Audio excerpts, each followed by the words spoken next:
परिचय। भाषा शब्द की उत्पत्ति लैटिन शब्द लिंगुआ से हुई है, जिसका अर्थ है जीभ। फ्रेंच शब्द लैंग्वेज, लैंग्वे और परोल भी भाषा पर प्रभाव डालते हैं।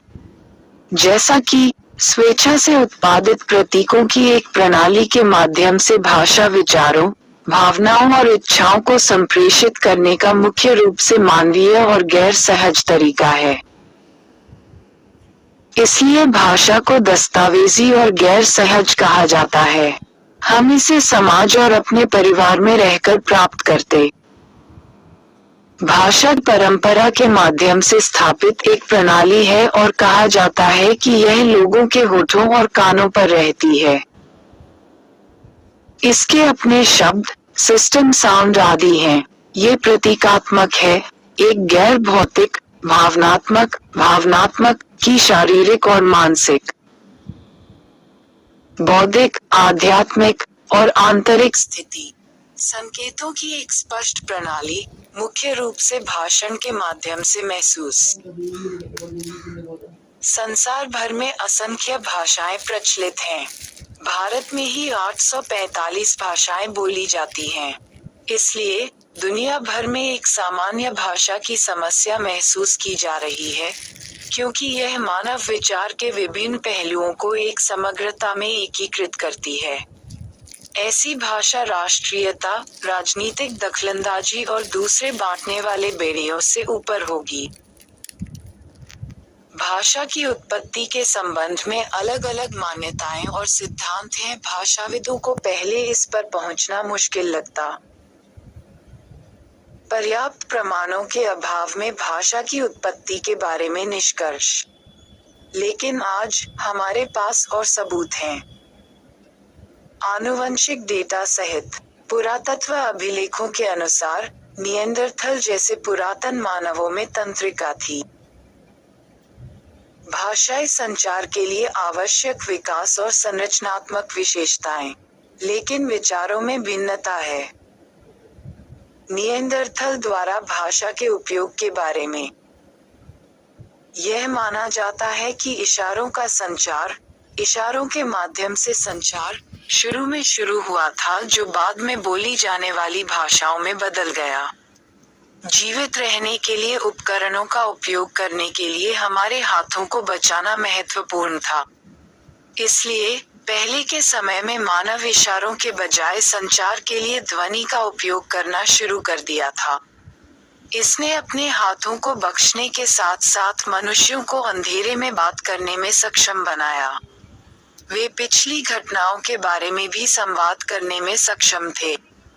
लेकिन ये पता नहीं चल पाया कि मनुष्य ने भाषा का प्रयोग कब से शुरू किया। संभवतः ये पाषाण युग में होमो सेपियंस के साथ विकसित हुआ था। भाषा की सट्टा उत्पत्ति से संबंधित कुछ सिद्धांत निम्नलिखित हैं। 1. धनुषवाह सिद्धांत कहा जाता है कि भाषण कुत्तों और अन्य जानवरों के भौंकने की नकल है। 2. द पूह सिद्धांत, वाणी दर्दनाक भावनाओं के स्वत उत्सर्जन से उत्पन्न होती है। 3. डिंग डोंग सिद्धांत, ध्वनि और भाव के सामंजस्य से वाणी का विकास धीरे धीरे होता है। 4. यो हे हो सिद्धांत, मुंह की मजबूत मांसपेशियों की क्रिया के परिणामस्वरूप सांस को नियंत्रित करके ध्वनि उत्पन्न। एक समाजशास्त्रीय विशाल कहा जाता है और यह विशाल है और सामान्य से है। लगभग 1.27 की आबादी के लिए 1600 से अधिक मातृभाषाओं को लगभग 200 भाषाओं में घटाया जा सकता है। अरब लोग कई भाषाएं, अल्पसंख्यकों की आबादी कई यूरोपीय देशों, अन्नामलाई 2001 से बड़ी है।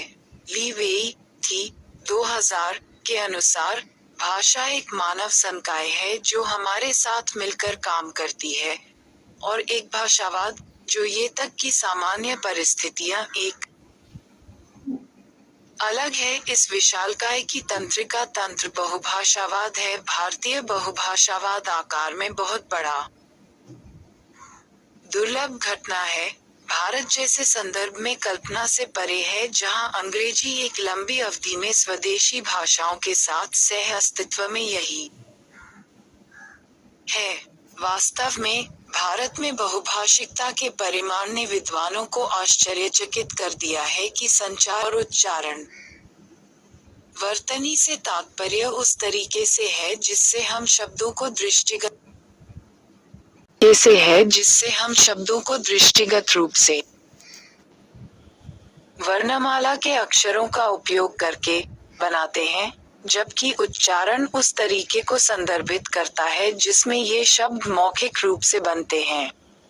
विभिन्न भाषण ध्वनियों का उपयोग, वर्तनी और उच्चारण दोनों ही अंग्रेजी के कुख्यात पहलू हैं, क्योंकि इसमें कई विसंगतियां, अनियमितताएं और प्रत्येक के गठन के तरीके के बारे में प्रतीत होने वाले अतार्किक पहलू हैं। उन्हें समझने में सहायता के लिए हमने इस मार्गदर्शिका को 4 प्रमुख अध्यायों में विभाजित किया है: वर्णमाला, वर्तनी परंपराएं, उच्चारण परंपराएं और आम गलतियां और आमतौर पर भ्रमित शब्द। वर्णमाला। पहले अध्याय में उन स्वरों और व्यंजनों के बारे में विस्तार से जाना जाएगा जो वर्णमाला को बनाते हैं, जिसमें प्रत्येक अक्षर से निकलने वाली ध्वनियों की विविधता का वर्णन किया गया है। हम डिग्राफ, ट्रियाफ और टेट्राग्राफ, क्रमशः 2, 3 और 4 अक्षरों के सेट, जो चिन्हों और प्रतीकों को भी देखेंगे जो इसका हिस्सा नहीं है। नियमित वर्णमाला लेकिन अभी भी अंग्रेजी वर्तनी